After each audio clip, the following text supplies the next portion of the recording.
पृथ्वी का जन्म कैसे हुआ और कैसे हुई पृथ्वी पर जीवन की शुरुआत। क्या आप इस बात पर यकीन करेंगे कि हमारी ये प्यारी सी पृथ्वी आज से 460 करोड़ साल पहले मात्र एक धूल का बादल थी? तो हमारी पृथ्वी पर जीवन का निर्माण कैसे हुआ? और उससे भी बड़ा सवाल है कि बाकी ग्रहों से बिल्कुल अलग हमारी इस पृथ्वी का जन्म कैसे हुआ? अंतरिक्ष से नीली दिखाई देने वाली हमारी ये पृथ्वी सौर मंडल का एकमात्र ऐसा ग्रह है जिस पर जीवन मौजूद है। हमारे सौर मंडल में पृथ्वी के अलावा 7 और ग्रह मौजूद हैं, लेकिन उनमें से किसी में भी जीवन नहीं पाया जाता, जबकि इन सभी ग्रहों का निर्माण भी उसी तरह से हुआ है जिस तरह पृथ्वी का निर्माण हुआ। तो आखिर ऐसी क्या विशेषता है कि पृथ्वी में जीवन मौजूद है जबकि उन ग्रह में जीवन मौजूद नहीं है? केवल पृथ्वी एकमात्र ऐसा ग्रह है जहाँ पीने के लिए पानी, सांस लेने के लिए उपयुक्त गैसें मौजूद है। पृथ्वी न तो बहुत ज्यादा ठंडी है और न ही बहुत ज्यादा गर्म। दोस्तों, आज से करीब 461 करोड़ साल पहले सौर मंडल का भी कोई अस्तित्व नहीं था। उस समय अंतरिक्ष में केवल गैस और धूल के बादल मौजूद थे और इन्हीं गैस और धूल के बादलों से आगे चलकर हमारे सौर मंडल का निर्माण हुआ। सौर मंडल के निर्माण के लिए सबसे विश्वसनीय theory the nebular hypothesis theory को माना जाता है। अंतरिक्ष में एक विशाल नेबुला में विस्फोट हुआ जिससे कि यह धूल और गैस के बादल आपस में जुड़कर बड़े बड़े उल्कापिंडों में बदलने लगे। उल्कापिंडों के अंदर घनत्व और तापमान बहुत ज्यादा हो जाने के कारण एक बार फिर से विस्फोट हुआ और इस विस्फोट में जन्म हुआ हमारे सूर्य का। सूर्य के जन्म के बाद अंतरिक्ष में मौजूद क्षुद्र ग्रह सूर्य के गुरुत्वाकर्षण बल के कारण इसकी परिक्रमा करने लगे।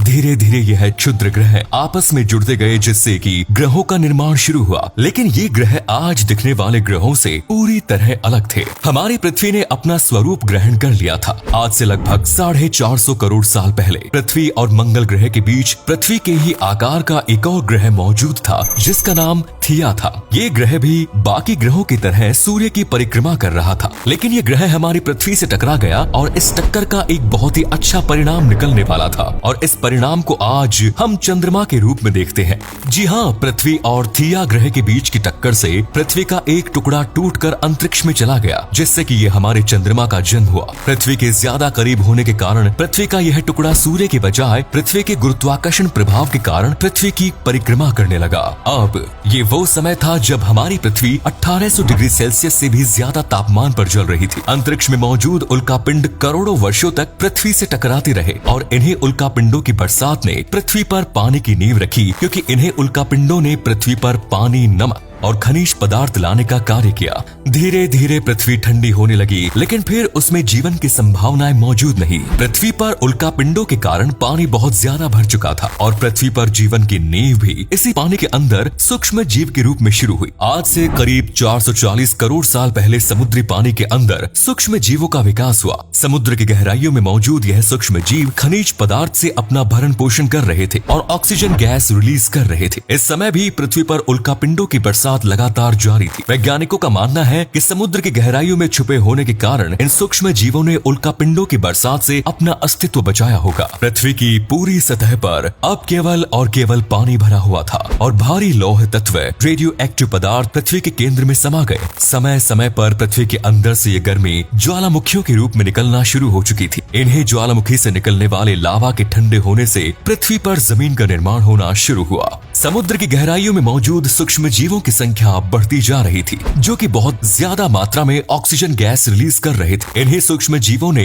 पृथ्वी पर वातावरण के निर्माण की नींव रखी। क्या आप इस बात पर यकीन करेंगे कि एक समय पर 1800 डिग्री सेल्सियस से भी ज्यादा तापमान पर उबलने वाली पृथ्वी कभी पूरी तरह से बर्फ में भी बदल चुकी थी? जी हाँ, पृथ्वी का ये समय आइस एज के नाम से जाना जाता है। पृथ्वी पूरी तरह से बर्फ में बदल चुकी थी और सूर्य से आने वाली किरणें भी अब पृथ्वी से टकराने के बाद पूरी तरह से परावर्तित होकर वापस लौट रही थी। लेकिन समय बीतने के साथ साथ पृथ्वी के अंदर मौजूद रेडियो एक्टिव पदार्थ की गर्मी के कारण एक बार फिर पृथ्वी पर ज्वालामुखी निकलना शुरू हुए और इन ज्वालामुखी की गर्मी के कारण पृथ्वी पर मौजूद बर्फ पिघलने लगी। पृथ्वी के इस बदलते वातावरण के कारण सूक्ष्म जीवों के अंदर अनुकूलन शुरू हो गया। अब ये जीव धीरे धीरे अपने शरीर का विकास कर रहे थे और जिस ऑक्सीजन को यह अपने शरीर से रिलीज कर रहे थे उसका उपयोग उन्होंने अपने शरीर के विकास के लिए इस्तेमाल करना शुरू कर दिया। समुद्र के अंदर अब अलग अलग प्रकार के जीवों के साथ ही समुद्री वनस्पतियों ने उगना शुरू कर दिया। इस समय पृथ्वी का तापमान और वातावरण पूरी तरह से स्थिर हो चुका था। पृथ्वी पर ऑक्सीजन की मात्रा बढ़ने लगी थी जिससे पृथ्वी की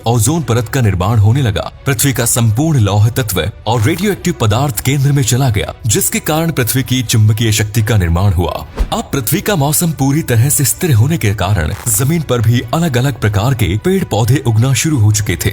इन पेड़ों की ऊंचाई आज के पेड़ पौधों से 5 गुनी ज्यादा लंबी थी। अब समुद्री जीव पानी से बाहर निकलकर जमीन पर घूमने लगे और अनुकूलन के कारण अब इनका शरीर जमीनी जीवों के रूप में परिवर्तित हो चुका था। धीरे धीरे यह जीव डायनासोर्स के रूप में बदलने लगे। डायनासोर की भी अलग अलग प्रजातियां थी, जिनमें से कुछ शाकाहारी तो कुछ मांसाहारी। इन डायनासोर में से कोई कुछ उड़ने वाले भी थे। डायनासोर्स ने लगभग 15 से 20 करोड़ साल पहले तक इस पृथ्वी पर राज किया। ये वो समय था जब पूरी पृथ्वी पर केवल डायनासोर्स दिखाई देते थे। डायनासोर्स के अलावा एक और प्रजाति थी जिसे कि मैमल्स यानी कि स्तनधारी कहा जाता था। शुरुआत में ये पृथ्वी के अंदर बिलों में रहते थे और केवल खाने की चीजें ढूंढने के लिए ही बाहर निकलते थे, और इनकी यही विशेषता इन्हें पृथ्वी की सबसे विकसित मानव सभ्यता बनाने वाली थी। आज से करीब 6.5 करोड़ साल पहले 10 किलोमीटर की लंबाई और चौड़ाई के बराबर एक उल्कापिंड पृथ्वी की ओर बहुत तेजी से बढ़ रहा था। पृथ्वी की कक्षा में प्रवेश करते ही इस उल्कापिंड की स्पीड 70,000 किलोमीटर प्रति घंटे से भी ज्यादा हो चुकी थी। इस उल्कापिंड के पृथ्वी की कक्षा में घुसते ही गर्मी इतनी ज्यादा बढ़ गई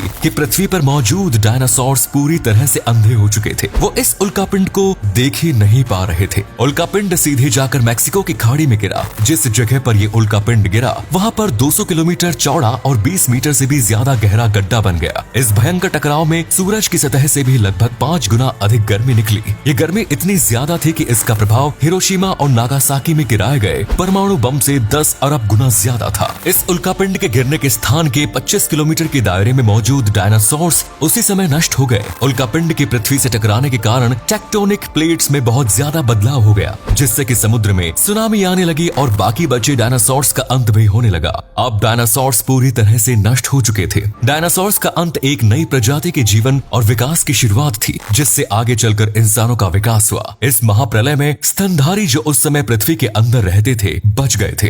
डायनासोर्स के अंत के बाद जब पृथ्वी का मौसम एक बार फिर से सामान्य हुआ तो यह जीव अपने बिलों से बाहर निकलने लगे। अब ये भी पृथ्वी पर विचरण करने लगे थे, जिसके कारण इनका शरीर भी पृथ्वी पर रहने के लिए परिवर्तित होने लगा। अब ये स्तनधारी जीव पेड़ों पर रहने लगे और इनका स्वरूप बंदरों की तरह बन चुका था। इनमें से कुछ का वजन बहुत ज्यादा था, जिसके कारण ये पेड़ पर एक डाल से दूसरी डाल पर कूद नहीं पाते थे, जिसके कारण इन्होंने अपने 2 पैरों पर खड़े होने की प्रवृत्ति को विकसित किया। धीरे धीरे यह विकसित होते गए और चिंपैंजी और अलग अलग रूपों में बदलते गए। इनका विकास अफ्रीका महाद्वीप से शुरू हुआ था, लेकिन समय के साथ साथ खाने की तलाश इन्हें दुनिया के अलग अलग हिस्सों में ले गई। अब ये शिकार करके भोजन करने लगे थे। इन्होंने जानवरों की हड्डियों और पत्थरों से हथियार बनाना भी सीख लिया और जानवरों के मांस को पकाने के लिए आग का भी आविष्कार कर लिया। समूह में रहना, एक दूसरे से संपर्क करने के लिए भाषा का निर्माण हमारे पूर्वजों ने कर लिया था और धीरे धीरे यह क्रमबद्ध तरीके से विकसित होते गए, जिन्हें आज हम इंसानों के रूप में देख रहे हैं। दोस्तों, पृथ्वी के जन्म और इंसानों के उत्पत्ति का ये वीडियो आपको कैसा लगा कमेंट सेक्शन में जरूर बताएं। हमारे चैनल को सब्सक्राइब और वीडियो को लाइक करना ना भूलें। अपना कीमती समय देने के लिए धन्यवाद। जल्द मुलाकात होगी अगले